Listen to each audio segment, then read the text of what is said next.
والصلاة والسلام على عباده الذين اصطفى أما بعد فأعوذ بالله من الشيطان الرجيم بسم الله الرحمن الرحيم محمد رسول الله والذين معه أشداء على الكفار رحماء بينهم صدق الله مولانا العظيم وصدق رسوله النبي الكريم. نبی کے جسم سے ہو جس کو رشتہ عالی، گلاب و عطر سے بہتر ہے وہ پسینہ مجھے. وہ جس کے دل میں نہ ہو آبروئے ختم رسل، تو رکھنا فرض ہے اس بے حیا سے کینہ مجھے. نبی کی شان لکھی عظمت صحابہ لکھوں، کہ اس انگوٹھی پہ رکھنا ہے ایک نگینہ مجھے. انتہائی واجب الاحترام اساتذہ کرام، دور دراز سے آئے ہوئے میرے مہمانان، جامعہ حاضہ کے طلبہ کرام، السلام علیکم ورحمۃ اللہ وبرکاتہ.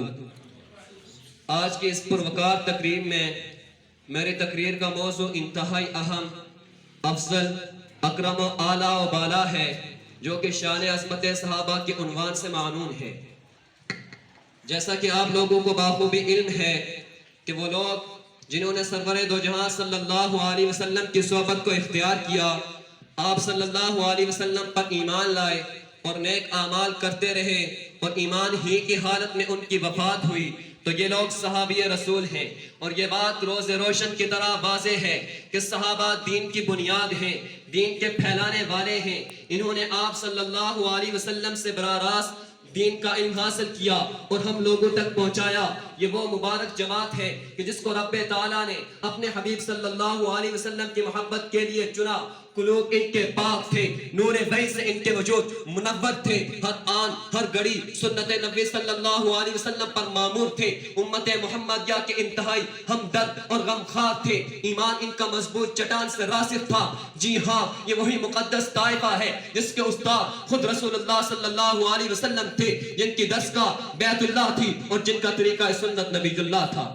اللہ تبارک و تعالیٰ نے صحابہ کرام رضوان اللہ علیہم اجمعین کی اس مبارک جماعت کو اپنے کلام حقہ میں کہیں اولئک هم المفلحون کہہ کر پکارا، کہیں اولئک هم الراشدون کے وصف سے یاد کیا، کہیں اولئک هم الفائزون کہہ کر مخاطب فرمایا، کہیں اولئک الذین امتحن اللہ قلوبهم للتقوی کہہ کر ان کے تقوی کی گواہی دی، اور کہیں رضی اللہ عنہم ورضوا عنہ کا مجدہ سنایا. اور ایسا کیوں نہ ہوتا، یہ وہ صحابہ تھے جو زبان کے پکے اور قول کے سچے تھے، حیا کے بے گر اور عفت و عصمت کی تصویر تھے، جنہوں نے اپنے نبی کی آبرو کی خاطر، اسلام کی عظمت کی خاطر، رب کے دین کو پوری دنیا میں پھیلانے کی خاطر اپنی بیویوں کو بیوہ کر دیا، اپنی اولاد کو یتیم کر دیا، اپنے گھر سے بے گھر ہو کر، اپنے وطن سے بے وطن ہو کر پوری دنیا میں اسلام کا جھنڈا لہرایا. اور پھر غزوہ بدر کے موقع پر حضرت سعد بن معاذ رضی اللہ تعالیٰ عنہ اللہ کے نبی سے مخاطب ہو کر فرماتے ہیں، اللہ کے نبی سل حبال من شئتا اقطع حبال من شئتا سالم من شئتا فالم من شئتا لو امرتنا ان نحبد البحار ثم خذتها لم يتخلت عنا رجل واحد. اللہ کے نبی جس سے چاہتے ہو ملا دو، جس سے چاہتے ہو جوڑ دو، جس سے چاہتے ہو صلح کروا دو، جس سے چاہتے ہو لڑوا دو. اللہ کے نبی آپ اگر حکم دیں کہ آپ اگر حکم دیں کہ ہم سمندر میں کود جائیں، خدا کی قسم ہم سمندر میں کود جائیں گے. آپ اگر حکم دیں کہ آگ میں چھلانگ لگا دو، خدا کی قسم ہم آگ میں چھلانگ لگا دیں گے.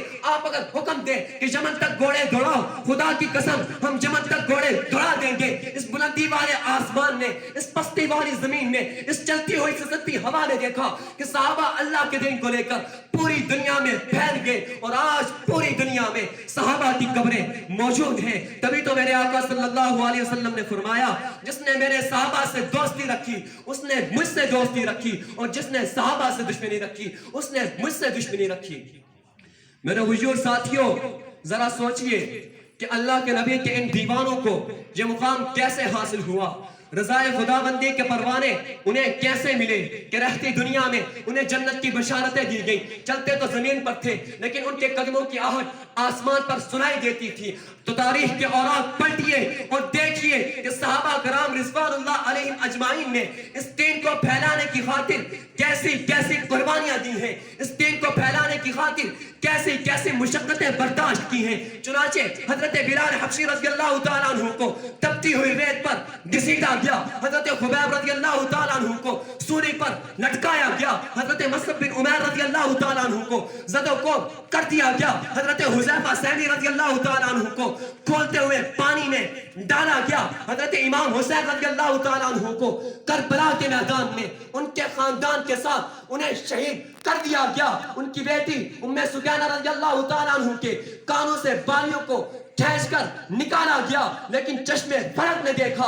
نہ ان اصحاب کی استقامت میں کوئی کمی آئی, نہ ان کی قوت میں کوئی کمی آئی, بلکہ اس سے ان کی استقامت میں اور اضافہ ہوتا گیا, اور ان کے ایمان کی طاقت سے کفر کا نام و نشان مٹتا گیا. ایوان کیسر و کسرا میں کوہرام مچتا گیا, اور انہی اصحاب کی بدولت پوری دنیا میں نور اسلام کی ضیاء پاشی ہوتی گئی. یا الہی آج تو صدیق سا ایمان پیدا کر, عمر فاروق سا کوئی جری انسان پیدا کر, جہاں میں گم حیا ہو تو عثمان پیدا کر, علی المرتضیٰ شیر خدا کی آن پیدا کر.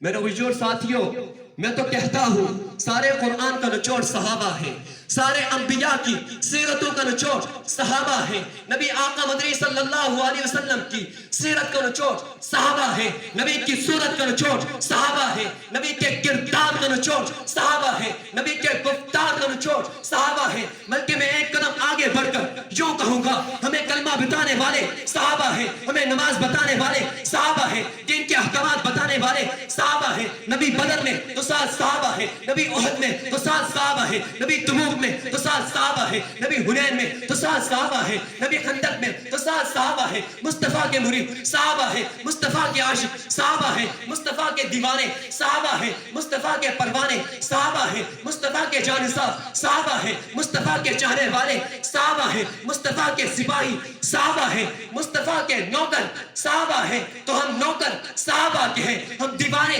صحابہ کے ہیں, ہم پروانے صحابہ کے ہیں, ہم جانثار صحابہ کے ہیں, ہم چاہنے والے صحابہ کے ہیں. جو ابو بکر صدیق کا نہیں وہ ہمارا نہیں ہو سکتا, جو عمر فاروق کا نہیں وہ ہمارا نہیں ہو سکتا, جو علی المرتضیٰ کا نہیں وہ ہمارا نہیں ہو سکتا, جو عثمان غنی کا نہیں وہ ہمارا نہیں ہو سکتا, جو امیر معاویہ کا نہیں وہ ہمارا نہیں ہو سکتا, جو صحابہ کا نہیں وہ ہمارا نہیں ہو سکتا. لے شوق سے نام صحابہ کا, کر چرچا عام صحابہ کا, کر طلب ہے تجھ کو جنت کی تو پلہ دھام صحابہ کا.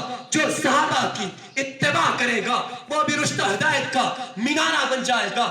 ہدایت کامیابی کامرانی صحابہ کی غلامی میں ہے. جو صحابہ کا غلام ہے ہمارا وہ امام ہے, جس کا تعلق صحابہ سے ہے, اس کا تعلق دین سے ہے, جس کا ناطہ صحابہ سے نہیں, تعلق صحابہ سے نہیں, لاکھ اعلان کرے اس کا تعلق اسلام سے نہیں ہو سکتا. حق بات پہ کٹتی ہے تو کٹ جائے زباں میری, اظہار تو کر دے گا جو ٹپکے گا لہو میرا. فنا فی اللہ کی تہ میں بقا کا راز مضمر ہے, جسے مرنا نہیں آتا اسے جینا نہیں آتا. وما علینا الا البلاغ.